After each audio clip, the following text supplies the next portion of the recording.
함부로 사지 마세요. 조정대상 지역 해제되었다고. 이거 모르면 큰일 납니다.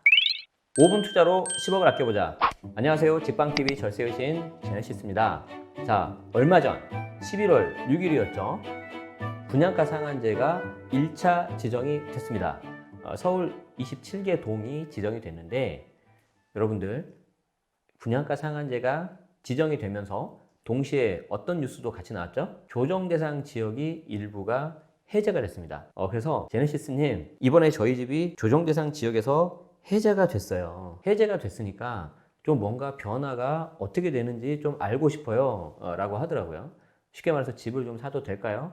아니면 팔아도 될까요? 이건데 여기에 대한 내용을 오늘 꼭 아셔야 됩니다. 11월 6일 분양가 상한제 1차 지정이 있었는데, 민간택지 분양가 상한제 서울 27개 동 지정이 되어 있고요. 조정대상 지역 부산 3개구 전부 해제, 그리고 고양시, 남양주시는 부분 해제. 이 부동산 세금에 있어서는 조정대상 지역 여부가 굉장히 중요합니다. 그래서 조정대상 지역이 해제가 되면 어떤 일이 발생하는지 한번 보겠습니다. 조정대상 지역이 해제가 되면 일단 양도세 중과가 적용되지 않죠. 그러니까 양도세 중과는 뭐였죠? 무거울 중자. 세금을 얼마나 많이 매기면 이렇게 무겁겠어요. 그렇죠? 그래서 장기부유 특별공제도 없고 기본세율에서 10% 또는 20%가 가산되기 때문에 세금이 굉장히 많이 올라가요. 그런데 그 양도세 중과가 이제 해제돼 버리는 거죠.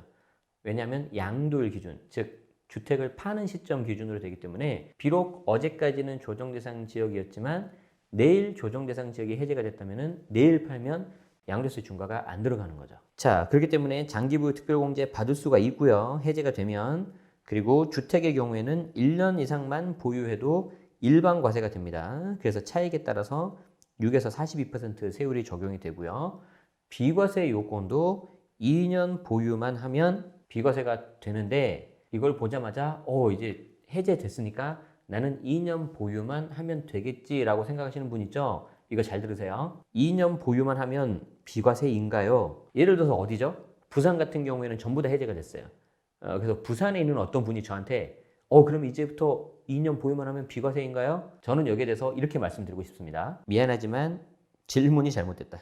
결론부터 말씀드리자면은 취득일과 양도일을 모두 다 따져줘야 돼요. 취득일을 기준으로 하는 거는요, 비과세가 되느냐 안 되느냐를 따지는 거예요. 그러니까 내가 비과세를 받고 싶다, 안 받고 싶다, 되는지 알고 싶다, 그러면 뭘 봐야 되냐면은 취득 당시를 봐야 됩니다.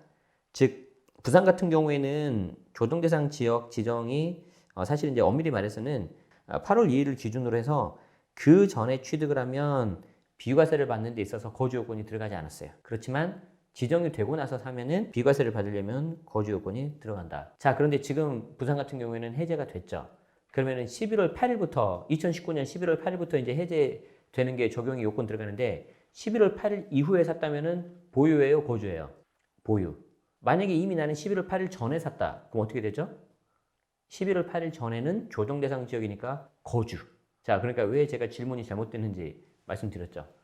2년 보유만 하면 되나요? 그게 아니고 언제 취득했는지를 봐야 비과세 여부가 판단이 나는 거죠. 조정대상 지역이 해제되었다고 그냥 막 매도하시면 큰일 납니다. 조심하셔야 돼요. 자, 또 하나 봐야 되는 게 뭐죠? 이 양도 당시로 판단하는 거는 중과 여부예요. 중과 여부. 그러니까 내가 양도세에 중과가 되는지 안 되는지는 취득으로 보는 게 아니라 파는 그 당시, 양도 당시로 보는 거죠. 그래서 내가 조정대상 지역이 해제가 되기 전에, 즉 2019년 11월 8일, 계속해서 제가 부산을 예로 들게요. 2019년 11월 8일 전에 팔면 양도소득세에 중과가 들어가는 거죠. 왜? 이 당시에는 조정대상 지역이니까. 자, 그러면 더 예를 들어볼까요? 이 녀석이 조정대상 지역이 지정되기 전에 취득했다면 상관없어요. 양도소득세 중과는 조정대상 지역이냐 아니냐, 양도 당시 이것만 본다는 거죠. 만약에 조정대상 지역이 해제가 된 11월 8일 이후에 팔면 어떻게 되는 거죠? 이때는 일반과세가 되겠죠. 그렇지만 여기 파란색으로 쓴 것처럼 비과세 여부는 별도 확인해야 되는 거죠. 어떻게 확인해야 된다? 취득일 기준으로 확인해야 된다는 거죠. 자, 그래서 언제 취득했는지는 상관이 없어요.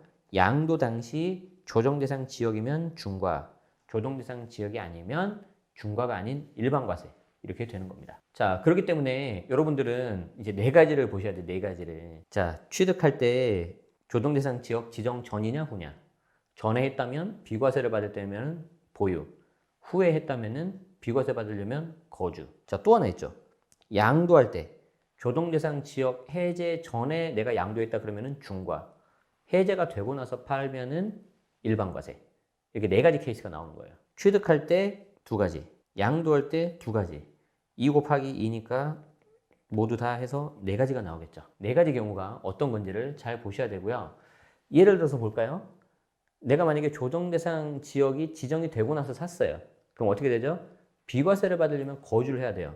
그런데 지금 부산 같은 경우에는 해제가 됐단 말이에요. 그러니까 순간 착각을 해서 아, 해제가 됐으니까 내가 이제 이거 거주가 안 하고 보유만 해도 비과세가 되나? 이렇게 생각하시면은 정말 아전인수라는 거죠. 나한테 유리하게만 해석한다는 거예요. 절대 그러시면 안 됩니다. 거듭 말씀드리지만 비과세 판단 여부는 취득 당시. 아시겠죠? 굉장히 복잡하리라고 생각을 하고요. 취득 양도에 따라 결과가 달라진다고 말씀드렸는데 자, 좀 불편하시겠지만 앞으로는 이에 대한 변화를 수시로 따져보셔야 돼요. 이런 지도를 여러분들은 계속해서 보셔야 돼요. 왜냐하면 조정대상 지정 그리고 해제 이런 변화가 계속해서 앞으로는 변화가 있을 거라고 저는 생각을 합니다. 물론 개인적인 생각입니다. 정부에서 하는 거기 때문에 틀릴 수 있는데 제가 다른 채널에서 말씀을 드린 적이 있는데 분양가 상한제가 나오면서 뭔가 조정대상 지역에서 변화가 있을 거라고 말씀을 드렸어요. 더 구체적으로는 조정대상 지역보다 조금 더 범위가 작은 투기과열 지역. 왜 그러냐면 정부가 분양가 상한제 지정을 하려면은 투기과열 지역이 지정이 돼야 돼요. 그리고 동시에 조정대상 지역이 지정, 재지정이 돼야 될 것 같다. 자, 그래서 이 두 개를 같이 변화가 있을 것 같기 때문에 여러분들은 좀 불편하겠지만 복잡하고 어렵겠지만 이런 변화에 대해서는 계속해서 보셔야 됩니다. 그리고 또 하나 말씀드릴 게 있는데 이거 잘못하면 실수할 수 있어요. 자, 만약에 어떤 분이 임대주택으로 등록을 했다고 가정을 해봐요. 이 집이 임대주택으로 등록을 한 건데 이 등록을 한 이유가 양도세 중과를 피하려고 임대주택 등록을 한 거라고 가정을 합시다. 부산에 있는 집이라고 가정을 할게요. 부산에 있는 집인데 내가 이걸 투자용으로 재테크용으로 샀는데 이 집을 내가 양도세 중과를 피하기 위해서 등록을 했는데 2018년 4월 전에 등록을 하면 5년을 가져가야 되고요. 4월 이후에 등록을 하면 8년을 가져가야 돼요. 무려 8년을. 그런데 한 2년 남짓 지나니까 조정대상 지역이 해제가 됐어요. 자, 그러면 지금 이 경우에 부산 같은 경우에 집을 팔면 양도세 중과가 들어가 안 들어가요? 안 들어가죠. 자, 그래서 여기에 대해서 간혹 가다가 혹하셔가지고 아, 이제 집을 좀 팔자. 이제 드디어 일반과세가 됐다. 그리고 때마침 좀 이렇게 매수자가 있는 것 같으니까 이번에 팔자.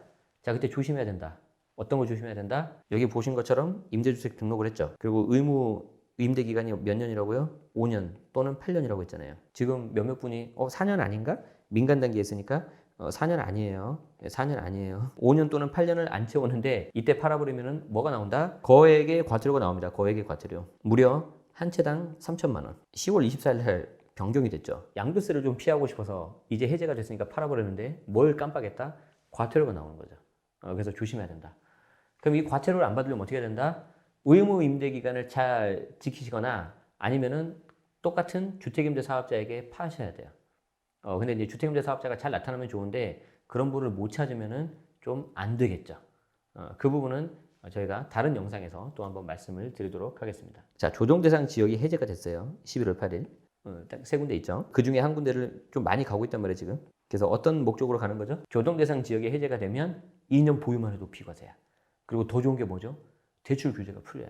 대출이 잘 나온다. 만약에 다시 재지정이 됐다고 가정합시다. 자, 만약에 다시 재지정되면 어떻게 되는 거죠? 비과세 요건을 맞춰서 비과세면 상관이 없는데 만약에 다른 주택이 있어서 당연히 세대 기준입니다. 세대 기준. 세대 기준으로 다주택이 있어서 다른 주택이 있다면 이 경우에는 양도세 중과가 들어갈 수 있겠죠. 그러면 재지정을 할 거냐 안 할 거냐? 알아요? 몰라요? 모르죠.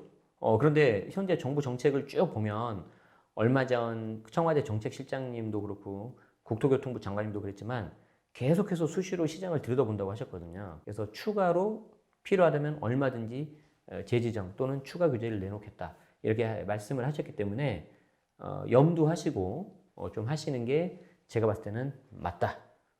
이 말씀을 드리고 싶습니다. 자, 그래서 아까 그 질문하신 분이 있죠. 해제돼서 지금 막 샀는데요. 혹시 다시 지정이 되거나 그러면 어떡하나요? 이거는 세대기준 주택수에 따라서 요건이 많이 달라지겠죠. 여러분들이 순간 착각해가지고 실수할 수 있을 것 같아서 몇 가지 사례를 좀 말씀드렸습니다. 그런데 일부 지역에서는 좀 이런 부분이 좀 과잉된다는 좀 개인적인 느낌이 들어서 조심하시라는 의미에서 말씀드렸고요.